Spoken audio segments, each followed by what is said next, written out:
Is remembering the life of former Bruins player Peter McNab. He died yesterday at the age. And former NHL star has passed away at 70 years old.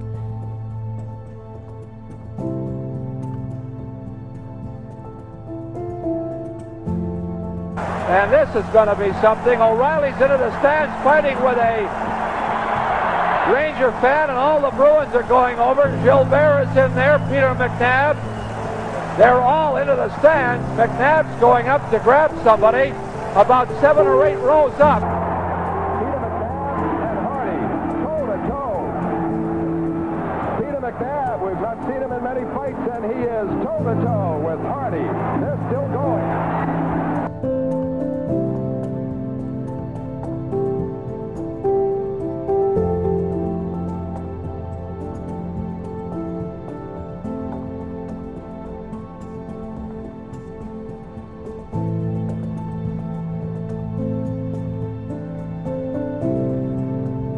Mr. Landeskog, as I said, they weren't winning without you, and I thank you for the joy that you've given us this year and all through the years.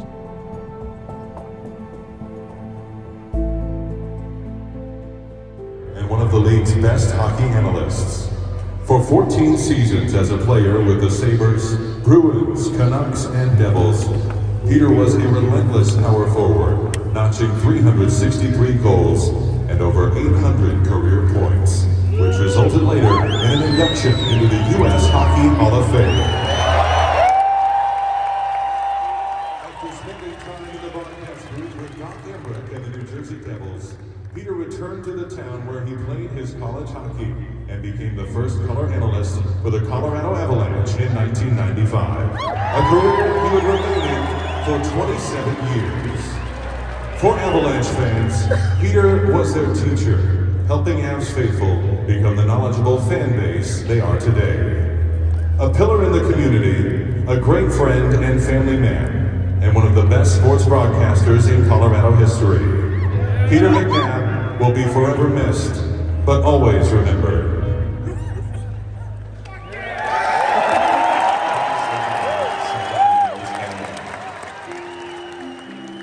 Good friends don't say goodbye. We say, see you soon.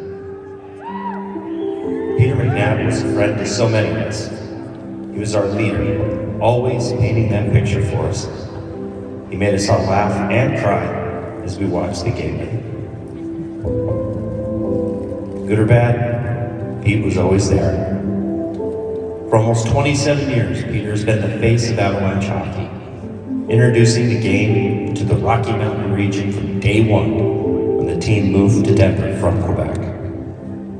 It will be hard for us to talk hockey without our friend and champion of the game. He's meant so much to so many. There are stories to share and many memories to fall back on, and we'll do that in time. But for now, we'll grieve because we've lost a family man and a friend. Someone once said, don't cry because it's over, smile because it happened. I think we'll do both. You left us too soon, pal.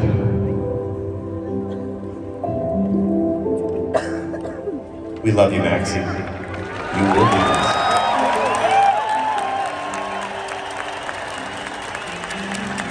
Avs faithful, please join us in a moment of appreciation, not silence, where we will all stand together and celebrate the life of Peter McNab.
You paid your $5, now let's get into Stick and Puck.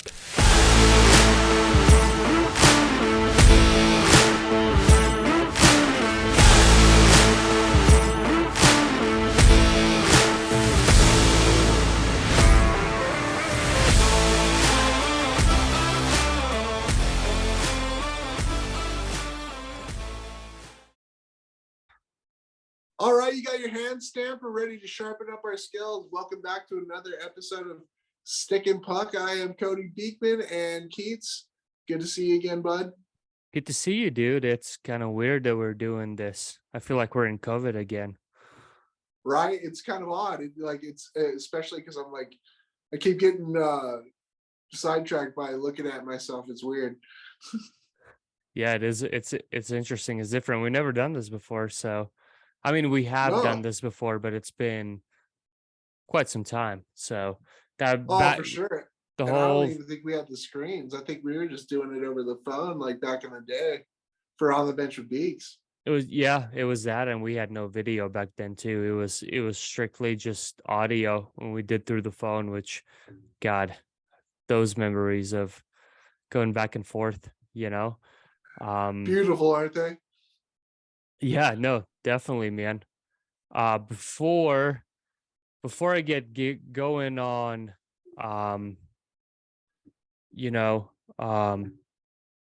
everything that we got going on, I want to let our 5 listeners know that. I guess we got to apologize because, we were supposed to have this episode out 2-3 weeks ago now, but due to technical difficulties, Yeah, I mean, bad memory cards, maybe a little bit too much of the sauce. So this is our third go around, but we're here and we're gonna make a great episode for you guys. absolutely. And I'm a stay-at-home dad today too at home. I got a little crackhead over here. His name's Miko.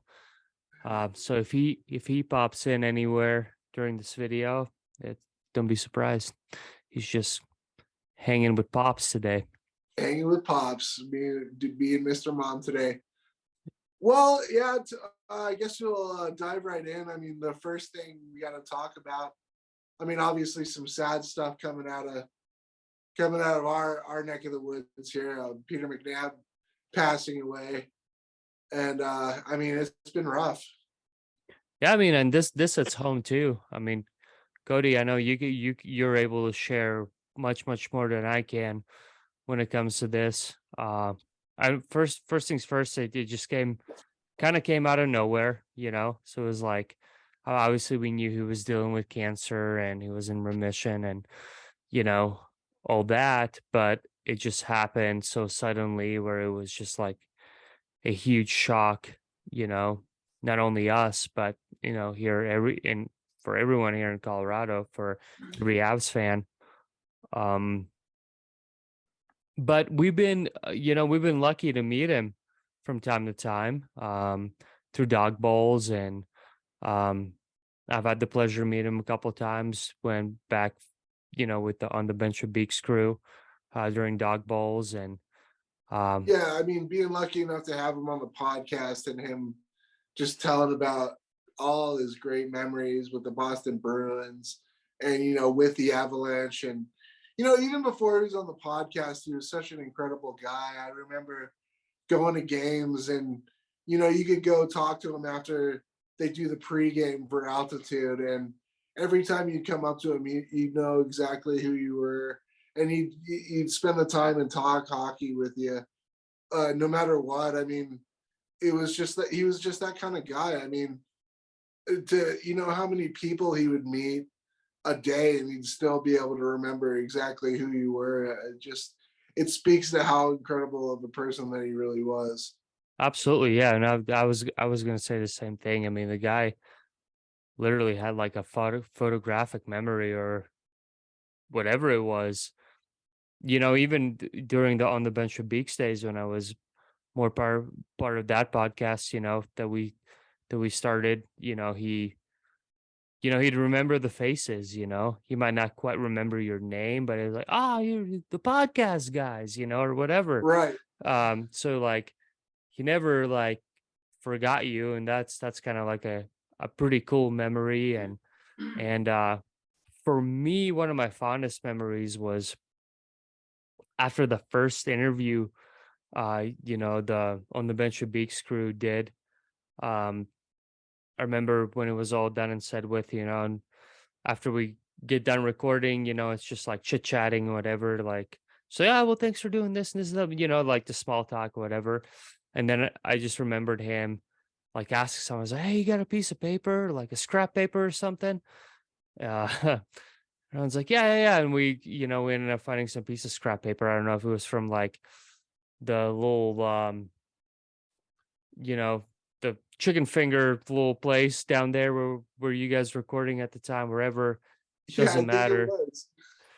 But he grabs, a piece of that piece of paper and the pencil, whatever we had at the time, and he just scribbles his personal phone number on it, and he's like, hey Beeks, like, just give me a shout, shoot me a text, call me whenever, let's chit chat more. This has been great, let's keep in touch. And it was just like, wow, it was like a wow moment, because for us, like well, it's Peter McNab, we've known him 26 years, being the broadcaster for the Avalanche. Yeah, the voice of the Avs, Right. On top of that, we had a very successful NHL career. So like, oh yeah.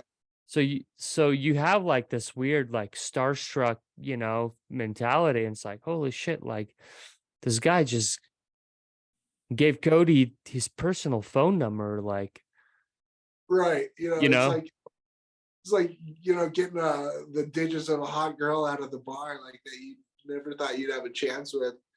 She's like, I just got Maxy's phone number, like I got his digits, like this is the direct line to like the man, Yeah.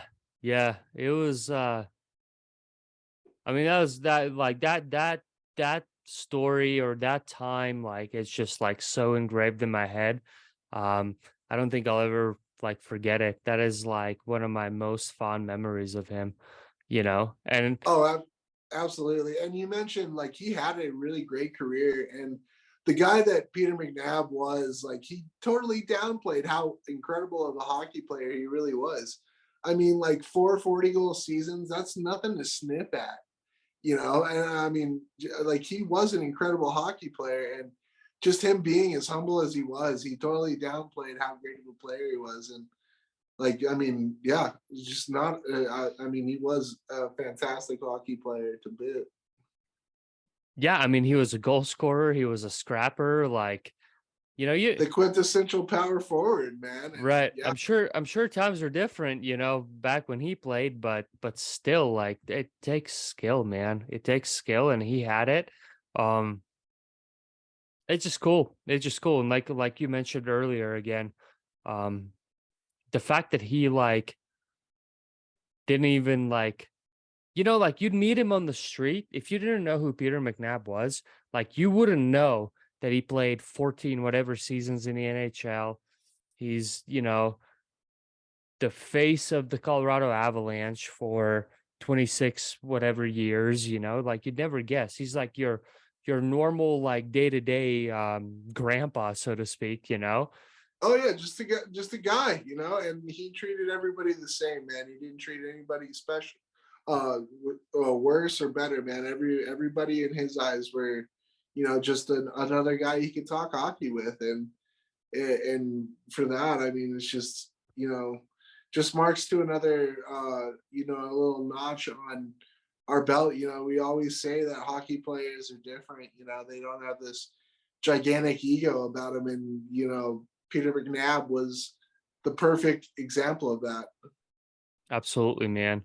Absolutely. Again, devastating news for Colorado fans, and everyone, Bruins fans, Boston Bruins fans, like just anybody who's a fan of hockey, man, because that that was his life. And, you know, he loved talking about it with everybody.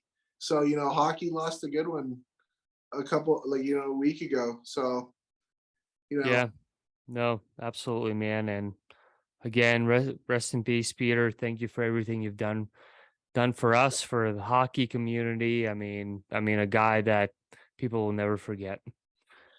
absolutely. You know, he's playing up in that big rink up in the sky with, Gordie Howe, Maurice the Rocket, all the greats. You know, he's playing with them up in the great rink in the sky. So we Absolutely, love you, man. Pete. Absolutely. Well, hey, buddy. Well, moving on to different news too. Last we recorded, it was still preseason, and we talked. I went to a couple preseason, one or maybe only one preseason game. I know you've gone to some, but we're now in the full-fledged season. There's been quite a few games going on. So I just want to get your opinion on the season so far. Any surprises? How you feeling about it? There's quite a few surprises that really got me. First of all, the Seattle Kraken, they're hanging in there, man. They had a little rocky start. The first 5 or 6 games was a little rocky, but my God, they have really sorted it out, and they're sitting top the Pacific right now, along with the Golden Knights, which was almost kind of a surprise as well. Especially with Robin Leonard being out pretty much the entire season. Aiden Hill and Logan Thompson have come in and played really well for the Golden Knights. But yeah, I mean, the Seattle Kraken have been a gigantic surprise, and it's all under the play of Martin Jones coming over from, I believe it was Philadelphia last year, and he's out playing Grubauer. But I mean, as of right now, Grubauer and Chris Drieger are hurt. So, I've got to give it to the Seattle Kraken. I mean, Burakovsky's been playing really well. No, I was gonna say that What's was that? Burakowski. Yeah, good addition, right, for him. He's been doing really well. Unreal, man. And you know what? That's just the thing that I feel like Berkey needed. I feel like with the Avalanche, he might not have gotten like top tier minutes, but I mean, he was playing on the second line mostly. But now, Burakovsky is a first line player for the Kraken, and he's showing what his worth. And so good for him, and good for the Seattle Kraken, because you want to see that parity in the league. You really do. And especially after a 60-point season last year for the Kraken, it's just good to see, them mixing it up. Yeah, no, definitely. That's funny too when you get like those first year teams too. They always seem to be like really good. I mean, comparing like Vegas, for example, when they first started, like they're like a Stanley Cup contender. So when the Kraken came in, I kind of had the same thing as like, they're gonna play, they're gonna pick up all the good ones, whatever they obviously are able to, and they're gonna be one of the top teams. But it was like the other way around. Like they couldn't figure it out. Yeah, a lot of people were surprised about that, but Ron Francis with his with the picks he made last year was actually really smart in doing that. Left a lot of cap space open for this year, and they went out all the offseason and got some great names. Maybe not the biggest names, but I mean, Burakovsky being one of them. Like I said, they brought in a lot of like top end talent that probably wouldn't get the eyes anywhere else. If they were anywhere else in the league. So, I mean, they still have some open cap space to do what they want with. And you know what? I would, as long as this keeps going well for them, I wouldn't be surprised if they made a pretty big trade at the deadline to really boost them into the playoffs. Yeah, no, it'll be interesting to see. It'll definitely be interesting to see what they do. There's some other teams too that really are kind of like turning heads a little bit, Devils, for example, they're not doing too shabby. Um, 10-game win streak. Yeah, that is definitely not shabby, man. Like, who would have thought? I mean, especially the New Jersey Devils. Vitek Vanacek and Mackenzie Blackwood in net have been out of control. Jesper Foss just set a point streak record for all Swedes on the New Jersey Devils. Like Nico Heishier's back and playing incredibly well. Jack Hughes isn't doing too bad at all. And I mean, their defense has been just nothing short of spectacular right now. And you can see it. 10-game win streak, that's freaking huge, man. Man, they just needed for PK to retire, man. That's all it was. I'm telling you. I don't want to give the guy too much guff, but I mean, it kind of looks like they've got a more steady chemistry without him in the lineup. So could have been, maybe a little toxicity in the locker room, or, the PK show just being the PK show. But yeah, I mean, it's what a turnaround a year makes. Yeah, no, it's cool. Another team that pops in my head is Buffalo. I mean, they're struggling still, but nothing like they were last year, Yeah, they have been struggling as of late, but I mean, yeah, Rasmus Dahlin's been putting up great numbers, a little bit better on the defense. Eric Comrie's been good in moments in the net. I mean, Craig Anderson, the ageless wonder, it's just, I mean, it's good to see them, starting to progress as well. Yeah. Another team that I really am shocked about is the jersey you're wearing, the Boston Bruins. They're absolutely killing it too. I honestly thought with like the aging core and signing Krejci to come back, Krejci might have been a little rusty. I mean, he's hurt right now, but while he was playing, like that check line with him, Pasternak, and Pavel Zacha have been nothing short of spectacular as well. They got Brad Marchand back earlier than expected, and Patrice Bergeron. I mean, what can you say about Patrice Bergeron that we haven't already said? But the real surprise for me with Boston is Hampus Lindholm. Like when he got traded to Boston from Anaheim, his offensive numbers have, kind of went by the wayside. You were kind of more dependent on him for more just a defensive game, if anything. But he's putting up incredible numbers as well. So it's like, where did this come from? I honestly thought that the Boston Bruins would have taken a bit of a dive this year, but they're sitting atop of the East right there with the New Jersey Devils. Yeah, with those guys too. I mean, listening to their post-game interviews and such, from what you can gather from that team is like they have a very, very, very healthy chemistry in that locker room. I mean, you talk to almost any of those guys and they'll somehow drop that in that conversation of whatever the interview may be, they really take pride in that. It almost sounds like that they have very good chemistry within that. And and sometimes it takes just little things like that to kind of take care of things on the ice. Going to Boston too, one more thing, they had that little bit of an issue just a little bit ago, how they technically picked up that what was that kid's name? Mitchell Miller. Yeah. So that was kind of the controversy, right? And it was almost kind of cool to see too, is how a lot of those players spoke out immediately after that, and they weren't holding it back and saying how they weren't happy about it, right? And I assume they weren't able to say exactly how they felt, but with the message they gave was basically is like he's not welcome here, and we don't. Again, we have such a healthy chemistry with everyone. Like we don't need this right now. Like this is not something that Boston's about. Well, it goes back to that Boston Bruins culture, just like how you said, like there's a strong togetherness and a true inclusivity that comes with it.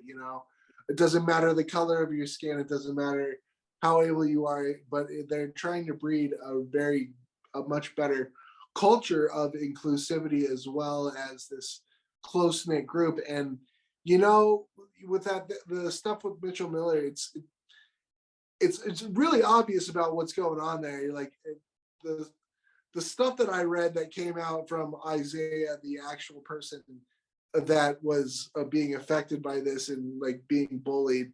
It's absolutely disgusting what this Mitchell Miller kid said.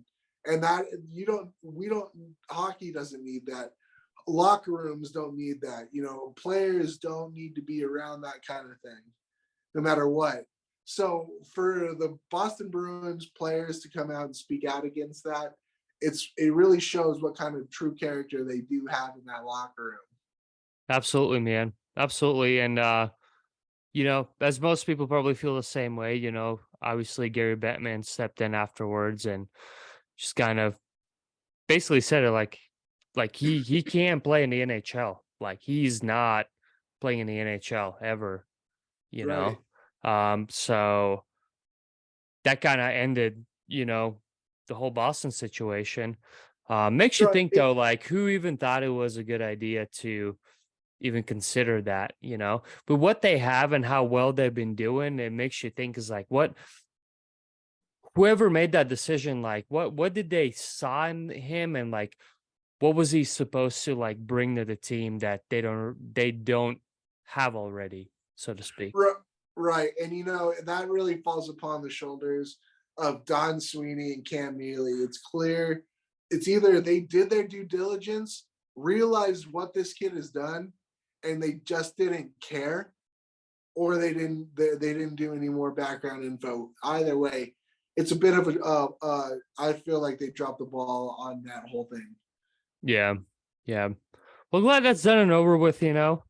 And Boston can do their thing, you know, and kind of move on, and hopefully we don't have to hear from this kid ever again, you know. He can play in the cage. He can go play in the KHL for all I care. So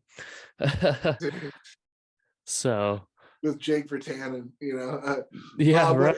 I mean, as far as the Avs go, I mean, we had that lovely global series out in Tampere, Finland. That was awesome to see. You know, great 2 wins for the Avs. That was always really cool. Mikko Rantanen getting a hat trick in the home country. Lekkonen scoring a goal in the next game. It was honestly all around fun, and I think that that's exactly what the Avalanche needed, truly, because ever since they came back, they've only lost 1 game, and they've looked way better than the start. And let's be honest, Avs didn't look too good before they went to Finland. Yeah, a little bit of rough start for the Avs, you know, as expected though. I mean, we've joked about it before, you know, there's still that Stanley Cup hangover, so to speak. Keep in mind, you know, those guys didn't get that long of a break, you know. There was still some COVID issues this past season, which kind of extended that season a little longer than it should have been, right? Yeah, it did. And for the teams that are in the playoffs, they got a very short break. I mean, you know, for a professional, think about it. You know, after you know they won the cup, they probably were able. They partied pretty hard, you know, for like a month or so to speak. Deservedly so. But then after that, you know, it was like, as a professional, you got to start thinking about, all right, it's time to hit the gym again. We need to go skate. We need to go lift weights, whatever it is, right? So I think when it comes to the Avs, I think that's kind of how what played into this, to maybe why the season has not started as good as maybe some have expected. But also, you know, we lost some couple key players too, and you know, we picked some people up. So there's some adjustment on that side too, figuring out everyone's game and how these new people fit in. You know, you got Rodriguez from Pittsburgh, you know. Speaking with him, at first I was kind of like, oh man, like I don't know how I feel about this kid. When those first couple games, I felt like he was collecting more penalty minutes than anything. Absolutely. But now, as the season's been going on a little bit, like I see his spot, and I'm growing to like him. And you know, what are your thoughts? You know, I'm gonna have to echo that exactly as well. And I mean, even with Alexander Georgiev, at the beginning of the season, he looked really uncomfortable in the net, but now as time goes by, he's starting to calm down a little bit more and stay home in the net, which is really good. I mean, he's pulled out some incredible wins for us. I would like to see the goals per game go down a little bit, because it's sitting about like 2.26 right now. So I mean, it would be nice to see that go down, but I mean, he's been playing well, and I think throughout the season he's going to only start to do much better. Frankie's looking a little bit better as well. He had that incredible game against Carolina the other night. The 3-1 victory was huge, especially for Frankie, because that was his first win of the season after about I think maybe 4 starts. So that's pretty huge for them. I mean, Rodriguez needs to step up, especially now with the laundry list of injuries that we've got going on right now. I mean, you got Landy, Nuke, Bowen Byram, now Curtis McDermott, Shane Bowers. The list goes on right now with their injuries. So you got to have these guys start stepping up. And I think Rodriguez is starting to bloom right at a perfect time for them to step in and make something really happen. And unfortunately, Alex Newhook hasn't stepped into that role yet. So I mean, someone's got to do it. And I mean, Mikko Rantanen's been spectacular, but I mean that's as expected. So for someone like Evan Rodriguez to start playing really well, it's perfect timing. Yeah, no, absolutely. No, I agree with you 100%. Again, like you said, and like I said, I think it's just an adjustment that they're still working out with, trying to figure out, working out those bugs. I think as the season goes along, I think they'll be fine. I'm not gonna say they're back-to-back Stanley Cup champs, but I mean they're still, for the hard time they've had, they're still a pretty decent team. And with the injuries too, I think Landy's pretty close to recovery, so we should see him here within the next month or so, I think. The timetable's saying January right now. Is that what it is? Okay. Yeah. And unfortunately, we've lost Nuke for a good month because he had to have ankle surgery. He had problems with his foot, during the Stanley Cup playoffs last year. So I don't know if that's like a re-aggravated or it's something new. But yeah, we're gonna lose him for a month, and then luckily Sam Girard is only day to day, so hopefully we'll see him back soon. But I mean, Jacob McDonald, Andreas Englund, that's stepped in for these injured defensemen, have done a really great job. So that's promising. I mean, we've got we have a deeper pool for the D spot, and only time will tell. But right now, it's not looking too bad. The Avs haven't been playing too bad, so let's just hope it's sustainable for the time being. Absolutely. And while we're on, the whole global series too, let's talk a little bit of Columbus. As you know, like you and me both, I think we both have a little bit of a soft spot for Columbus. Yeah, not our number one team, but I have my reasons. You have your reasons. Man, you look on paper, they should be a pretty great contender this season, but something's going on, man. They can't seem to figure it out. Maybe there's too much talent on the team. You see that from time to time. When you have too much talent, it's just everyone wants to be the guy, and it just doesn't work out right. What do you think what their issue is, with just constantly losing? I mean, they've lost more than they won. Columbus is an interesting situation there. Yeah, just like you said, on paper, there's a lot of promising talent. I mean, Johnny Hockey coming over. Gustav Nyquist still is, he can still play puck. Patrick Laine is hurt again. That's another thing that kind of stalled him at the beginning of the season, is Laine got hurt in the first game. He was out, but he's been able to play a little bit since then. But hurt again. Johnny Hockey's been extremely quiet. It's it's an interesting situation, and I'm not sure exactly. I think it might just be players not playing roles.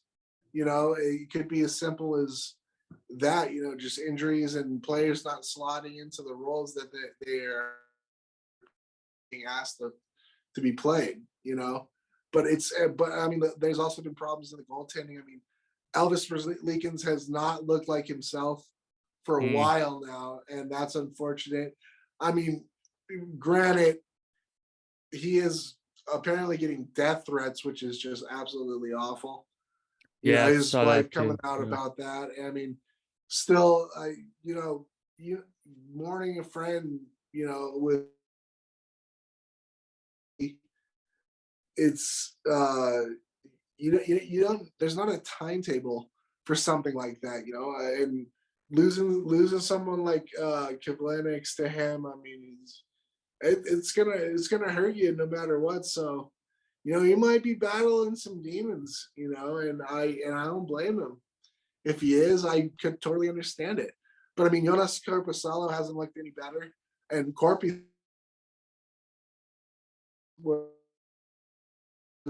for the last few years has supposed to have been the man, and Korpisalo hasn't looked nearly as good either. So there just seems to be a lot of problems, like unknown problems, maybe some things that you and I as a casual observer might not be able to pick out.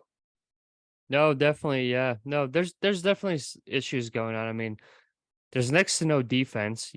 That's you see that almost every game. When you watch them. Hence, all the goals. I mean, it's like 5 goals a game almost every game. It's easy to blame the goalie, but like, let's be honest, you need to get through defense first before you get to the goalie. And if there's no defense, there's that. When you're averaging 40 to 50 shots a game, there's something wrong that needs to be fixed there for sure. Yeah, no, it's a shame, man. You want to root for him, like I said earlier, they're supposed to be good, when you look on paper, but something's up. I don't know if it's maybe time for a new coach. I don't know what it is. Well, yeah, and that's the unfortunate part, is that they just got a new coach. Yeah. But I think a big mistake was letting Seth Jones go for little to no return. I mean, Adam Boqvist is a capable defenseman, but he's still young, man, and I still think that he needs a little bit more development. And he's even had his injury problems as well. So, yeah. If anything, you want to look maybe shoring up the defense, adding a top tier, like top 4 defenseman, no matter how you can. Yeah, no, for sure, man. But yeah, we'll see. Season's still young. We'll see where we're at, and maybe we'll have something new to talk about next episode. Anything you're not surprised about before we move on? Any that I'm not surprised about? Oh.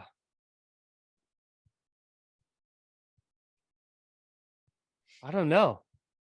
I can't think of anything like right off the top of my head. Anaheim being on the bottom of the Pacific, probably. That's the only thing I could really think about. Yeah, I'll be honest, I have paid 0 to no attention to Anaheim. So I'm not too familiar with their situation, but yeah. Well, there's the answer right there. Yeah, so there's that. They're like the Red Wings to me, really. Although the Red Wings are doing much better too this season, actually. They're actually in a playoff spot right now, so hey. Yeah. Who knows? We might see an Avalanche Detroit Red Wings Stanley Cup final one of these days. That'd be cool to see. A little take it back, It'll be maybe reignite the hatred a little bit, it'd be pretty fun. It'd be I could just imagine already quite the pump up videos, before the playoffs and stuff. Oh God, yes. They got a lot of footage to go off of if that were to happen again, you know. Oh, no shortage, no shortage for sure. But Well, hey, hey man, man, we also had the reverse retro jersey drop yeah, man, not yeah, too long. I want to talk about that a little bit. I mean, we've talked about it a little bit, you know, off air or whatever, you know, kind of like personal conversations. Another very impressive drop this year. Some people, some teams seem to be, I don't know, it seems like it was just like a rushed process this year, and you know, the what's the right word? The creativity wasn't there this year. I mean, there for sure some cool ones. For me personally, you know, I thought the Canucks was cool. You know, Islanders. I've always loved the Sailor. Big fan of that. Sharks. Sharks is pretty simple, but like the idea is very cool behind that one. You know, Right. we can talk about colors. You know, you and I, we've always talked about like not a big fan of the whites. The darks always look better. But yeah, where you're at. My sentiment's kind of the same. It was very the reverse retro is pretty underwhelming this year. It didn't have the same like holy shit factor that last year had, you know, like majority of last year's reverse retros were fucking mint. They were fantastic, you know. And it's just this year it feels like it feels like they rushed like the drop. They didn't like there wasn't like as much dangle in the carrot, if you will, you know, because last year, if you remember, like leading up to the actual drop, they would they would do these cool ads or whatever, like have just like little bits and pieces of the jersey, or you know that cool sort of animation that they had with all the 32 jerseys, kind of giving hint, you know, they just beefed up the drop a little bit better last year for sure. But as far as the jerseys go, it was just a lot of it, yeah, just felt lazy or uninspired. I mean, I'm talking the Detroit Red Wings reverse retro and the Chicago reverse retro looking exactly the same. Um, the Colorado Avalanche one and the New Jersey Devils was basically the same fucking jersey, which was ridiculous, you know. And you know, the Avs tried to play it off as a love letter to Denver, but dude, we already had the love letter to Denver jersey with, you know, the third jersey that the Avs already have, and the first Stadium series jersey we got already had C, so it's just lazy on their part. I feel like, and I mean, as an Avs fan, you know, we're all begging for the Yeti foot. That's what we all wanted, and once again, we get skunked. Yeah, yeah. I wonder if a big reason for, you know, why maybe this reverse retro release seemed kind of blah in a sense was maybe because, you know, most might know Adidas announced that this is going to be their last year. So I wonder, just because of that, you know, the enthusiasm, whatever it was, wasn't just quite there because they knew they're going to be out of it, you know. So they just kind of Like like, yeah, whatever, you know. just like trying to get them to sort of thing. Yeah, that could be part of the reason. And yeah, I agree with the whole Colorado thing too. You know, us as Colorado fans. Um,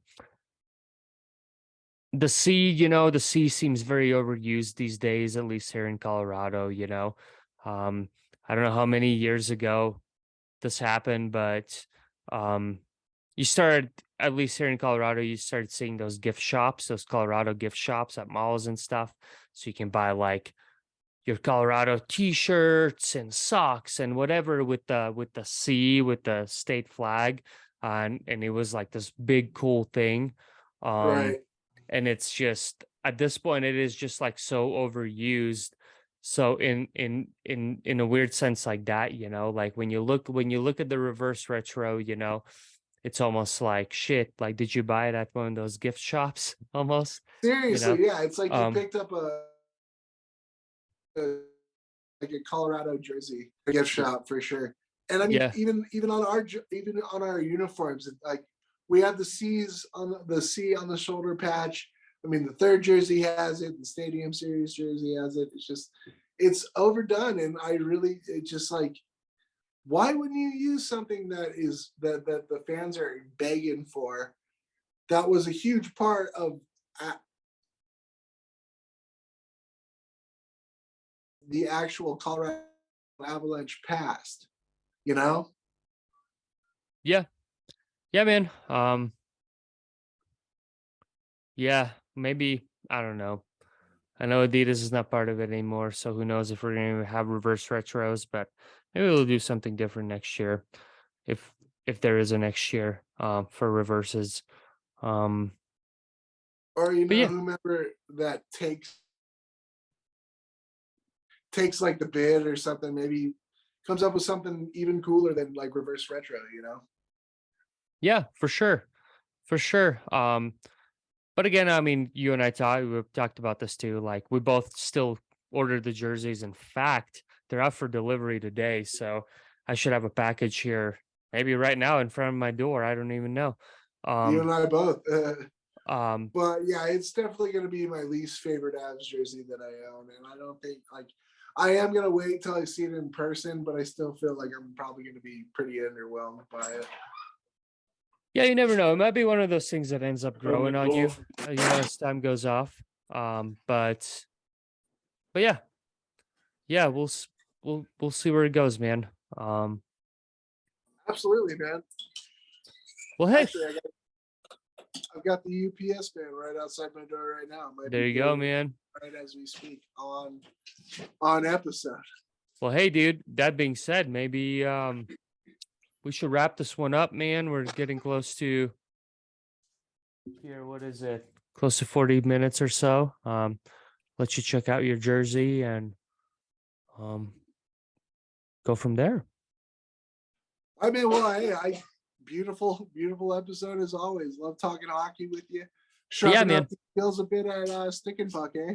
Yeah, definitely, man. Next time, definitely in back in the spot, in the garage, in the laboratory. Right, absolutely. It just happened to be this way this time, so. Yeah, hopefully we don't have as many technical difficulties next time. Yeah, hopefully not. Hopefully not. All right, man. Well, let's sign off on this one. All right, buddy. Well, hey, thank you to everybody who listens. We love you so much, and keep listening. We love you. We love talking hockey with you.